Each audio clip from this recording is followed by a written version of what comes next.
Everyone, welcome to my YouTube channel chemistry by Mishal. आज के lecture के अंदर हम स्टार्ट करने जा रहे हैं chapter number 1 of physics 9th class, which is about physical quantities and measurement. और आज के लेक्चर के अंदर हम साइंस क्या होती है, फिजिक्स क्या होती है, what is the importance of measurement, what are physical and non physical quantities and their units, इनके बारे में हम डिस्कस करेंगे। Now let's get started. First of all, what is science? Science is actually a field of observation and experimentation to understand the world around us. इसका क्या मतलब है कि आपने ऑब्जर्वेशन करनी है और उसके नतीजे में आपने अंडरस्टैंड करना है अपने वर्ल्ड को, अपनी दुनिया को। लाइक आपने मुशाहदा करना है। जैसे आप कोई भी चीज़ देख रहे हो, आप खड़े हो, ठीक है, आप अपने माहौल में देख रहे हो। जैसे आप देखते हो कि जो मछलियाँ हैं पानी में रहती हैं, तो ये आपकी एक ऑब्जर्वेशन है, जिसे आप अपनी सेंसेस को यूज़ करके, 5 सेंसेस को यूज़ करके जो है वो ऑब्जर्व करते हो। तो ये चीज़ हमारे पास क्या होती है, the field of observation to understand the world around us. ये हमारे पास आती है साइंस। एक तो हो गया ऑब्जर्वेशन। सेकेंड पॉइंट हमारे पास होता है एक्सपेरिमेंटेशन।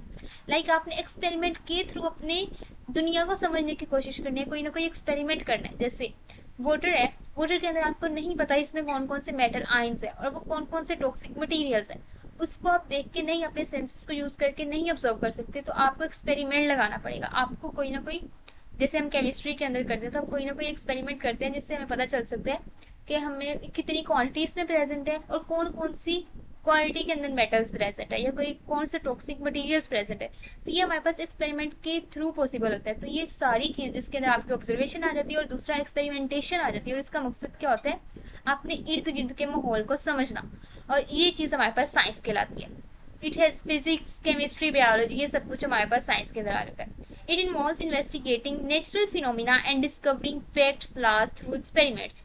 इसके अंदर हम क्या करते हैं कि आप natural phenomena, like natural phenomena जैसे फोटोसिंथेसिस, रेस्पिरेशन और ट्रांसपिरेशन, ये सारे हमारे पास ऐसे फिनोमिनन्स हैं जो नेचुरली अक्कर होते हैं, जो कुदरती तौर पे होते हैं। जैसे आप देखो फोटोसिंथेसिस है।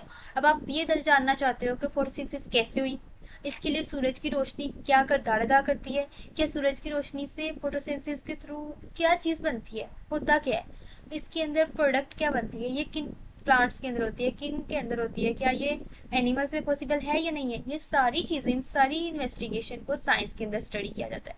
और आप क्या करते हैं, डिस्कवर करते हैं न्यू फैक्ट्स को। जैसे एक फैक्ट ये है कि हमारे पास जो प्लांट्स हैं उनके अंदर एक क्लोरोफिल होता है, जिसकी वजह से वो फोटोसिंथेसिस का अमल करते हैं। तो इट्स अ फैक्ट, और इस फैक्ट को डिस्कवर करना is called science. And laws through experiment. उसके अलावा आप कोई ना कोई लॉज पेश करते हो, और वो किसके रिजल्ट में करते हो, एक्सपेरिमेंट करने के बाद आप एक लॉ पेश करते हो। लाइक आप कहते हो जैसे इंटेंसिटी ऑफ लाइट है, अगर आप किसी मटेरियल में से पास करवाते हो तो आप कहोगे जितनी ज़्यादा कंसनट्रेशन सोल्यूशन की ज़्यादा है तो इंटेंसिटी कम हो जाएगी लाइट की। तो इट्स योर, जो आपने एक लॉ पेश कर दिया, लेट्स सपोज, तो ये आपने एक्सपेरिमेंट लगाया तो आपको पता चला कि कितनी क्वांटिटी होगी तो लाइट कम होगी, कितनी ज़्यादा करेंगे तो लाइट कम बाहर निकलेगी। तो ये सारी चीज़ें जो है ये हमारे पास साइंस के अंदर आती है। साइंस की मेन शाख है जिसको हम ब्रांच जो है वो हम फिजिक्स के नाम से है।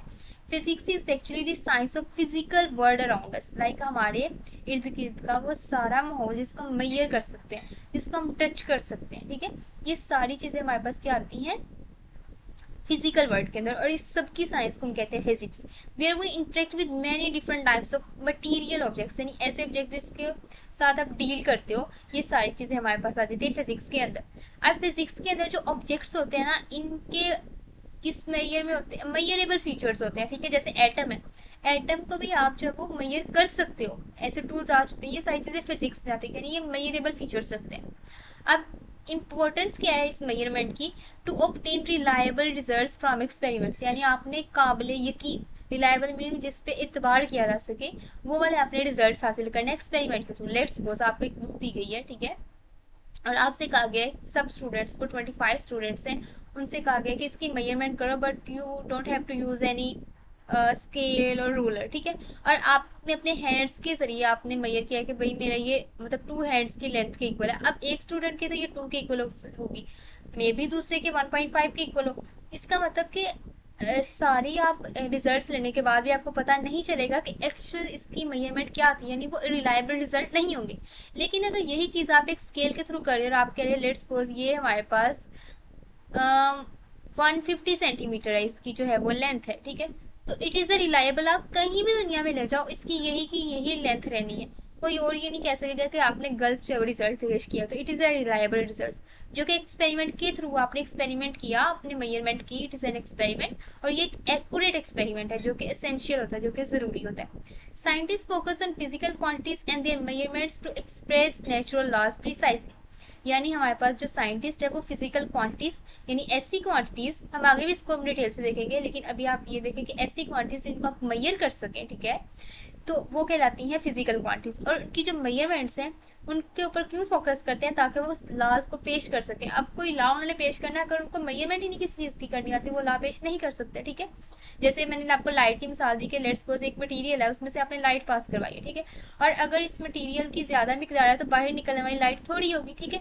और आपके अगर मटेरियल अंदर बहुत कम है, लाइक इतना सा मटेरियल, और आपकी लाइट जो बाहर निकल रही है पास करने के बाद वो ज़्यादा होगी, तो अगर आप इसकी अमाउंट मेजर कर रहे हो तो आप प्रिसाइजली बता सकते हो कि बाहर कितनी ट्रांसमिट कितनी हो रही है और हमारे पास जो वो अब्जॉर्ब कितनी हो रही है। तो इस वजह से हमारे पास जो फिजिकल क्वांटिटीज और उनकी जो मेजरमेंट्स है वो जरूरी है। Over time methods and instruments have improved to ensure accuracy in measurement.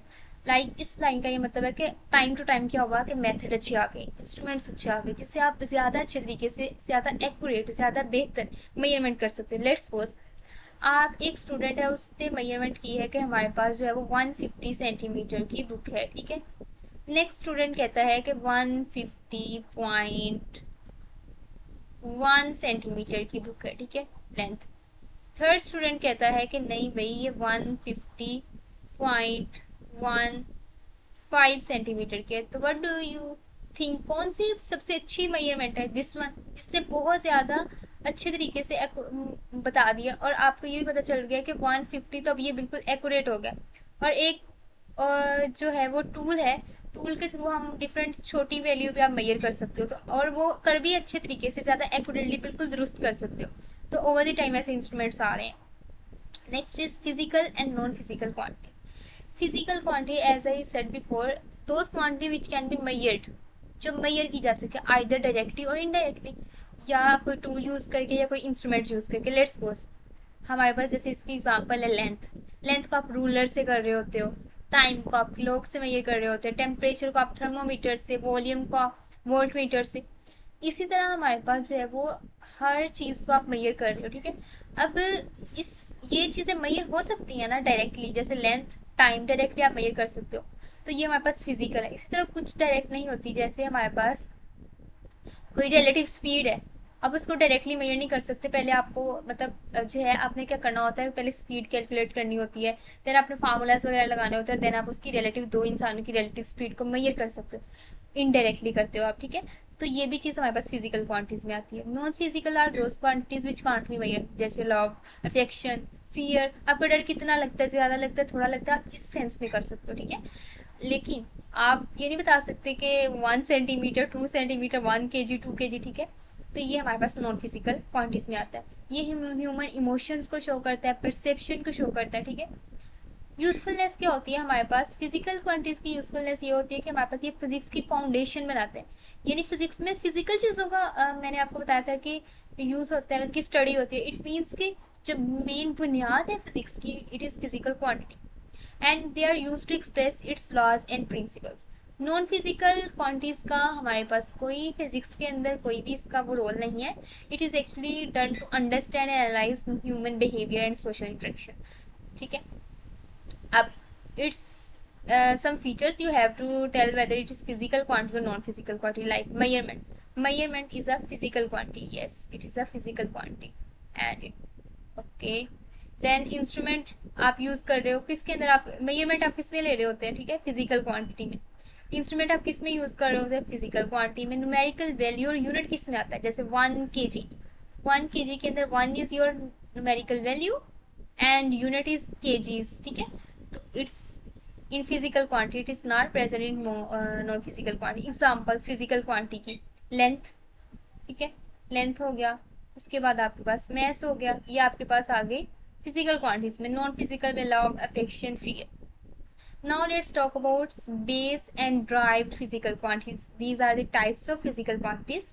Base quantities कौन सी होती हैं, जो बिल्डिंग ब्लॉक होती है अदर क्वांटिटीज की, लाइक जैसे आप बात कर रहे होते हो लेंथ, ठीक है। अब लेंथ आपकी मेजर हो रही होती है, इसमें होती है मीटर्स में मेजर हो रही होती है, तो ये जो चीज़ है ये हमारे पास एक बेस क्वांटिटी है, ये दूसरों को जो है वो क्या बेस प्रोवाइड करती है। मीटर पर सेकंड एक यूनिट है, ठीक है, जैसे स्पीड का, ठीक है, ठीक है। अब ये स्पीड का जो है वो यूनिट है मीटर पर सेकंड। अब मीटर मतलब हमारे पास जो स्पीड है वो दो यूनिट से, मतलब दो चीज़ों से ट्राई हुआ है, मीटर एंड सेकंड, यानी टाइम से, ठीक है, और लेंथ से और टाइम से, यानी डिस्टेंस और टाइम से हुई है, ठीक है। तो इन दोनों चीज़ों से ड्राइव होकर ये आपके v यानी स्पीड वेक्टर क्वांटिटी, ये स्पीड के लिए यूज होता है, ठीक है। v हमारे पास ये स्पीड जो है वो हुई है कैलकुलेट, वेलोसिटी जिसे कहते हैं। तो ये जो बेस बना रहे हैं इस वेलोसिटी की, these are the physical base physical quantities, लेकिन ये हमारे पास जो क्वांटिटी है वेलोसिटी स्पीड जो हमारे पास है, ये हमारे पास होती है ड्राइव्ड फिजिकल क्वांटिटीज, ठीक है। Fundamental physical quantities that are arbitrarily selected as building block of other quantities are called as base quantities. Length, mass, time, temperature, all are base quantities. ये हमारे पास 7 है, ठीक है। आप इसकी बुक के अंदर एग्जांपल भी देख सकते हैं, लेंथ, मैस, टाइम, टेम्परेचर, और भी आपको एग्जांपल्स मिल जाएंगी जो कि हमारे पास बेस क्वांटिटीज होती हैं। ड्राइव क्वांटिटीज क्या होती हैं, ये हमारे पास बेस क्वांटिटीज की टर्म्स में एक्सप्रेस होती है, जैसे स्पीड हमारे पास डिस्टेंस ओवर टाइम, जैसे हमारे पास वेलोसिटी होता है सेम इस तरह होता है। अब based on length and time, ये लेंथ और टाइम की बेस पे है। डेंसिटी, मैस ओवर वॉल्यूम, यानी मैस के यूनिट और वॉल्यूम के यूनिट से मिलके इसका यूनिट बनेगा, और वैसे भी मैस और वॉल्यूम, ठीक है, मैस और वॉल्यूम दोनों क्या है, बेस क्वांटिटीज है, और बेस क्वांटिटी से मिलकर आपकी ड्राइव क्वांटिटी बनती है, ओके। अब हम फिजिकल क्वांटिटीज की मेजरमेंट कैसे कर सकते हैं। Measurement is a process of comparing unknown quantity with a known standard quantity. आपको याद होगा कि हमारे पास जब भी आप वजन कर रहे होते हो किसी भी चीज़ का, जैसे यूजुअली पहले यूज होते थे तराजू, तो आप एक जगह पे रखते होते थे नॉन क्वांटिटी, लाइक 1 kg का लोग रखते होते थे यहाँ पे, हमारे पास स्टैंडर्ड होता था, और दूसरी तरफ अपनी जो भी चीज़ लेनी होती थी वो रखते थे, जब वो भी 1 kg का होता था दोनों इक्वल हो जाते थे तराजू के अंदर, ठीक है। तो एक्चुअली इसमें क्या किया जाता है कि एक अननोन क्वांटिटी को नॉन क्वांटिटी से, स्टैंडर्ड क्वांटिटी से कंपेयर किया जाता है, और इस चीज को हम मेजरमेंट कहते हैं। अब measurement has two components, number and unit, like 1 kg, 1 is number, kg is unit. और जो ऐसी मेजरमेंट जिसमें यूनिट ही ना हो तो वो मीनिंगलेस है, लाइक आप कह दो अगर आपसे कोई पूछे कि आपने जो है वो आप लेंथ कितनी है इस कपड़े की, तो आप सिंपल कह दो 1, उसको क्या समझ लगेगा कि 1 मीटर है या 1 सेंटीमीटर है या 1, मतलब उसने किस यूनिट में इसको मेजर किया। तो बगैर किसी यूनिट के मेजरमेंट लेना it is meaningless. Need for standard units, why there is a need of standard units, क्योंकि हमारे पास अगर इस तरह हो कि हर जगह पे डिफरेंट डिफरेंट जो है वो यूनिट्स यूज किए जा रहे हैं, सारी दुनिया में एक जैसे यूनिट्स ना हो, तो ये मसला होगा कि जब एक जगह से दूसरी जगह चीज जा रही है तो जो है इसके अंदर मसला हो जाएगा। आप पूरे कारोबार में तो वो ट्रेड के अंदर जो मसला होगा, उसके अलावा साइंस में प्रॉब्लम्स आएंगी, ठीक है। तो इस वजह से कोई स्टैंडर्डाइजेशन हो तो आप कहीं भी जगह से कम्युनिकेट करके आप बता सकते हो कि 1 kg है, अगला भी समझेगा कि जी ये 1 kg है और ये 1 kg का क्या मतलब है, ठीक है।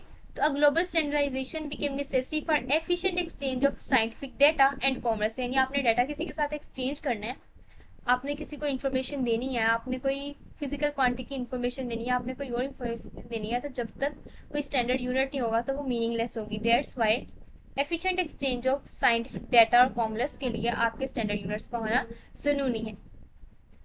इंटरनेशनल सिस्टम ऑफ यूनिट्स, जिसको हम कहते हैं एसआई यूनिट्स। एसआई यूनिट्स हमारे पास international committee of weights and measures ने जो है वो इस्टेब्लिश किए थे in 1961। These are globally accepted, यानी हमारे पास पूरी दुनिया, पूरे ग्लोब में इसको एक्सेप्ट किया गया, यानी केजी का यूनिट लाइक पूरी दुनिया में एक्सेप्ट किया जाता है। मीटर, किलोमीटर, ये यूनिट पूरी दुनिया में एक्सेप्ट किया जाता है, ठीक है। इसके अंदर 7 बेस यूनिट्स आते हैं, जैसे 7 बेस क्वांटिटीज है उनके 7 बेस यूनिट्स होते हैं। लेंथ मीटर में मेजर की जाती है, इसका सिंबल एम, ये आपने सारे सिंबल्स याद करने हैं, लास्ट में ये क्वेश्चंस में आ सकते हैं। मैस केजीज में, टाइम सेकंड्स में, टेम्परेचर केल्विन में, इलेक्ट्रिक करंट एम्पेयर में, intensity of light candela CD से इंटरनोट किया जाता है। Amount of substance is mole, M mole is symbol. Next we will talk about derived units. What are derived units? Units that are derived from base units, यानी ऐसे units जो हमारे पास in unit से ड्राइव किए जाते हैं, यानी metre से बन जाए मीटर पर सेकंड, ठीक है, केजी से बने केजी मीटर पर सेकंड लेट्स सपोज, ठीक है। तो हमारे पास ये सारे जो यूनिट्स जो बेस से मिलके बनते हैं वो कहलाते हैं ड्राइव यूनिट्स। जैसे area, area length multiply by breadth, ठीक है, metre multiply by metre, metre square. और इसके अंदर हमारे पास अगर अकेला हमारे पास मीटर होता तो it was a base quantity, but metre square हो गया, it means it is a derived quantity. Speed, distance over time, distance is measured in metre, time is measured in second, metre per second is the unit of speed, so it's a derived unit. ये बहुत सी physical quantities होती हैं, जैसे area square metre में, volume cubic metre में, speed metre per second, force Newton, pressure pascal, electric current in columns, ठीक है, कूलम में, प्लेन एंगल इन रेडियन, ठीक है, इसको RAD से, इसके अलावा इसे डिग्री से भी किया जाता है, ठीक है। अब हम एक क्विज ले लेते हैं जिसके अंदर आप मुझे बताएंगे कि हमारे पास जो है वो इलेक्ट्रिक चार्ज का यूनिट क्या होगा in terms of base unit. वैसे मैंने यहाँ बताया हुआ है, electric charge is equal to current multiply by time. Current के यूनिट हमारे पास क्या होते हैं, जैसे आपने ऊपर देखा करंट के यूनिट से हमारे पास एम्पियर, दिस वन, ठीक है। तो करंट की जगह आप लिखोगे ए, ठीक है, उसका बेस यूनिट लिखोगे। टाइम का बेस यूनिट क्या है, सेकंड, एम्पियर सेकंड, तो ampere second is the SI unit और base unit of electric current, electric charge, और जिसको हम कूलम की फॉर्म में शो करते हैं। देन आप प्रेशर, जिसे पास्कल कहा जाता है, उसकी बेस यूनिट्स अगर बताए तो pressure is equal to force by area. Force is measured in newton, ठीक है, न्यूटन में मेजर किया जाता है, ठीक है। और न्यूटन की वजह से इसका एक्चुअली फोर्स होती है हमारे पास F is equal to MA। आप ये सारी चीजें आगे पढ़ेंगे तो आपको इन एग्जाम्पल्स को रटने की जरूरत नहीं पड़ेगी। मैथ्स हमारे पास केजी में, ठीक है। ये हमारे पास एक्सेलरेशन है जो कि हमारे पास वो हमारे पास वेलोसिटी ओवर टाइम होता है, तो इसका यूनिट होता है मीटर पर सेकेंड स्क्वायर, ठीक है। अब हमारे पास सॉरी मीटर पर सेकेंड ये होता है इसका यूनिट। अब इसी को अगर आप लिखें पर सेकेंड स्क्वायर, अब अगर आप इसको लिखें देन 1 पास्कल हमारे पास क्या इक्वल होगा, kilogram metre per second divided by area हो गया हमारे पास मीटर स्क्वायर। देन इसको आप सोल्व करेंगे, 2 हमारे पास, अगर यहाँ पे इसे सोल्व करें, kilogram metre minus 2 divided by M2, this is M1, और ये वाला 2, तो ऊपर जाके ये भी क्या हो जाएगा -2, चलो रिमूव कर दे, और 1 - 2 किसके इक्वल हो जाएगा, kilogram M-1 S-2। These are the base units of pressure Pascal। ये था हमारा आज का लेक्चर। इसके अंदर हमने डिटेल के साथ स्टडी किया फिजिकल क्वांटिटीज के बारे में, नॉन फिजिकल क्वांटिटीज के बारे में, बेस यूनिट्स के बारे में, और हमने ड्राइव यूनिट्स के बारे में बात की। तो आप इस जो इनके नोट्स हैं वो डिस्क्रिप्शन में लिंक है, उससे आप डाउनलोड कर सकते हैं, लेकिन पहले आपको चैनल सब्सक्राइब करना पड़ेगा क्योंकि वो लिंक तभी ओपन होगा। और thanks for watching my video. अल्लाह हाफिज़।